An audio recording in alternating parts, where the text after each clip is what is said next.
In front of the beam, a large raw brick dome fireplace with an inky black flue darted up the length of the tree trunk, disappearing into the vaulted ceiling. Caitlin stopped and ran her fingers over the gleaming wood of the curved staircase, tilting her head back to see where it wound its way up to what looked like a loft-style second story.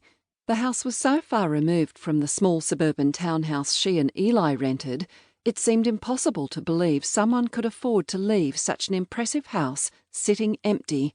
"Don't go upstairs till you've seen the kitchen."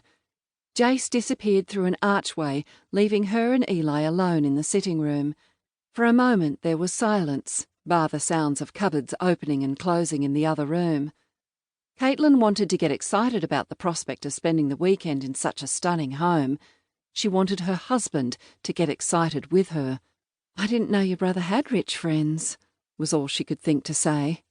Eli shrugged. "You know Jace." He looked towards the archway where his brother had disappeared.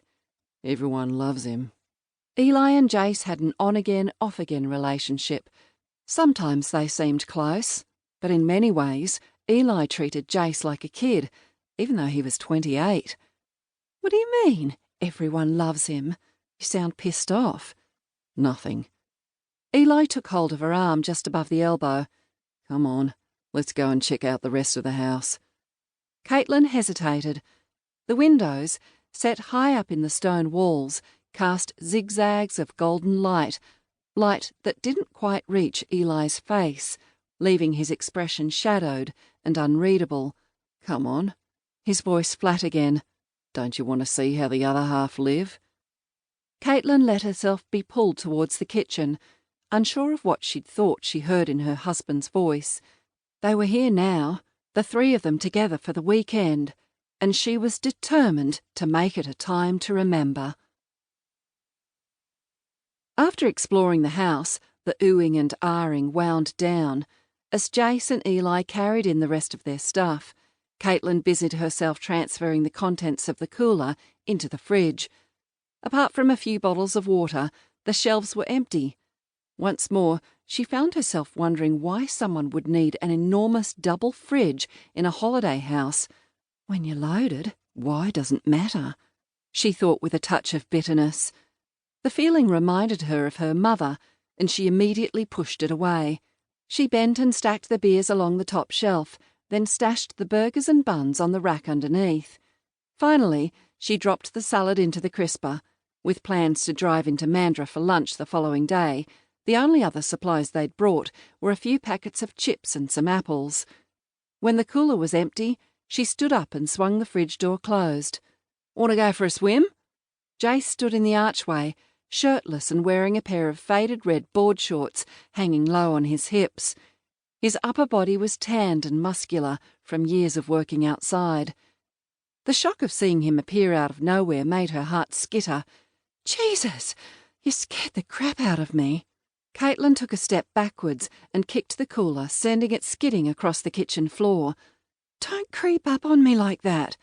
"Sorry, Cat. I thought you heard me coming." He held his hands up, feigning innocence, but couldn't hold on to the concerned expression, a cheeky smile giving him away. "I don't know why you think jumping out on me is funny." She tried to sound annoyed, but it was difficult to keep a straight face when Jace was laughing. As always, his sunny disposition was infectious. "Stop it!" She grabbed a tea towel from the counter and tried to whack him across the arm. He dodged away before she could land the blow. "You'll have to be quicker than that." He laughed and snatched the cloth from her hand, then dangled it over his head. Caitlin squealed and leapt up, trying to grab the towel out of his grasp. They were acting like a pair of children, but it felt good to laugh and have some fun. "You're going to get it if you don't give that back." She grabbed his upraised arm and tried to pull it lower. "Sounds like the party's already started." Eli stood in the doorway, a bath towel slung over his shoulder, his mouth drawn back in an amused smile that Caitlin could tell was for his brother's benefit. She let go of Jace's arm and turned back to the fridge, looking for something to occupy her hands. Her eyes landed on the esky. It had slid across the room and hit a narrow door on the far right wall. Making a show of retrieving it and securing the lid,